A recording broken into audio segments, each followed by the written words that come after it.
ಎಲ್ಲವೂ ತಿಳಿಸಬೇಕಾಗಿದೆ. ಅಲ್ಲಿಗೆ ಹೋಗುತ್ತೇನೆ.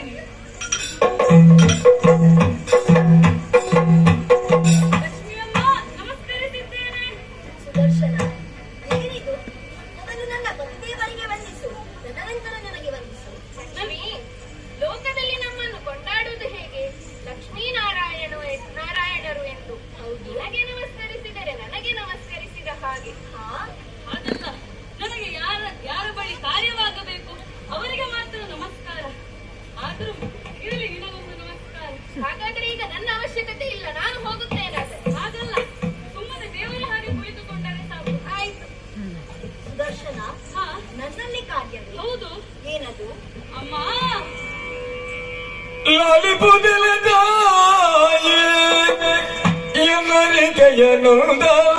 ಲಕ್ಷ್ಮೀ ದೇವಿ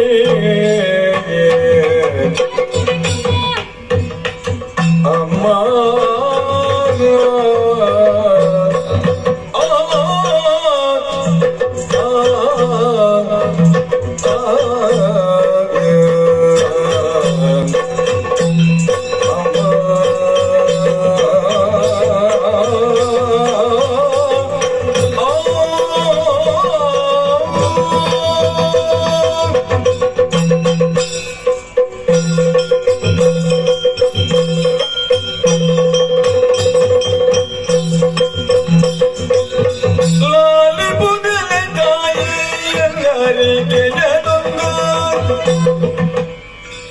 ಲಾಲಿ ಕೂದಲೆ ತಾಯೇ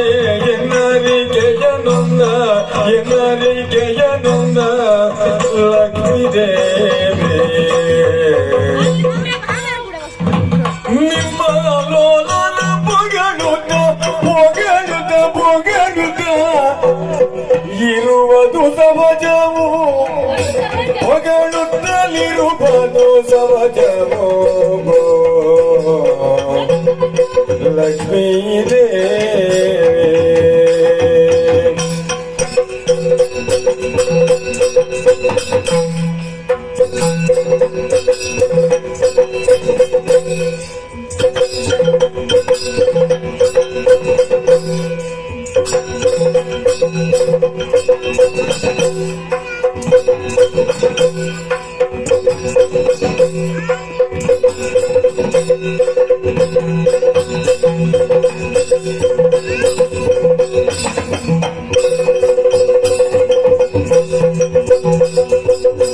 ನಿಮ್ಮ ಲೋಲನ ಪೊಗಳುತ್ತ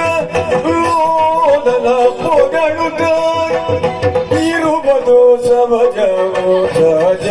ಸಹಜವೋ ನಿಮ್ಮ ಲೋಲನ ಪೊಗಳುತ್ತಲಿರುವುದು ಸಹಜವೋ.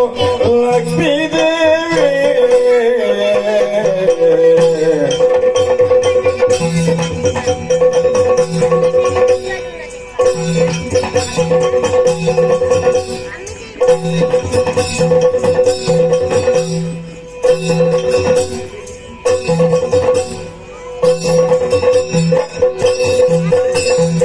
ಲಾಲಿ ಕೂದಲ ತಾಯಿಯ ನಾರಿಗೆ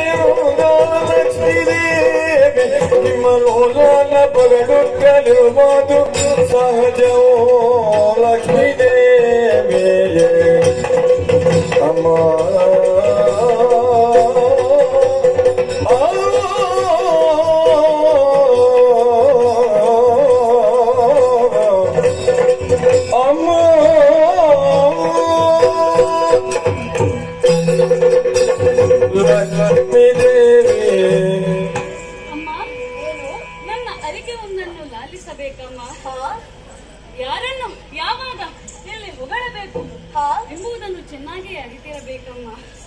ನೀವು ಲೋಕಮಾತೆ, ಹೌದು. ಪುಣ್ಯ ಮಾತೆ, ಹಾ ಅಷ್ಟೇ ಅಲ್ಲದೆ ಶ್ರೀಮನ್ನಾರಾಯಣನ ಪತ್ನಿ. ಹೌದು. ಎಲ್ಲವನ್ನು ವಿಚಾರಿಸಿಯೇ ಮಾತನಾಡಬೇಕು. ಈ ರೀತಿ ನಿಮ್ಮ ಗಂಡನನ್ನು ಹೊಗಳುತ್ತಾ ಇದ್ದೀರಲ್ಲ, ಹೌದು. ನಿಮ್ಮ ಗಂಡ ಮಾಡಿದ ಎಲ್ಲ ಕಾರ್ಯಗಳಲ್ಲೂ ನಾನು ಸಹಭಾಗಿಯಾಗಿದ್ದೆ. ಹಾ ಅಮ್ಮ, ಈ ರೀತಿ ಹೊಗಳುದು ಸಹಜವೇ? ಸುದರ್ಶನ, ಏನು? ನೀನು ಈ ರೀತಿ ಮಾತನಾಡುತ್ತಿರುವೆಯಲ್ಲ, ಹೌದು. ನೀನು ಬಂದ ವಿಚಾರವೇನು ಹಾ ನನ್ನಲ್ಲಿ ತಿಳಿಸು. ಅಮ್ಮ, ಕೊರದಾದವರಲ್ಲ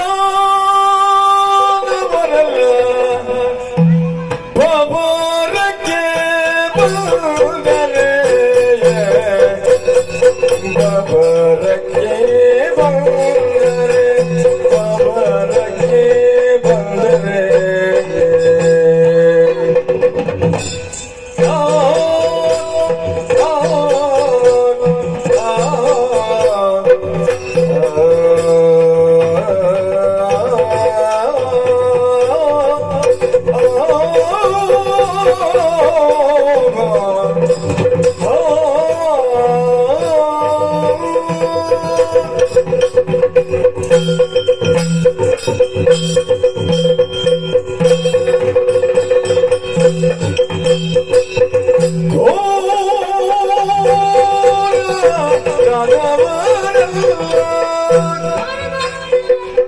ಬಬರಕ್ಕೆ ಬಂದರೆ ಬವರಕ್ಕೆ ಬಂದರೆ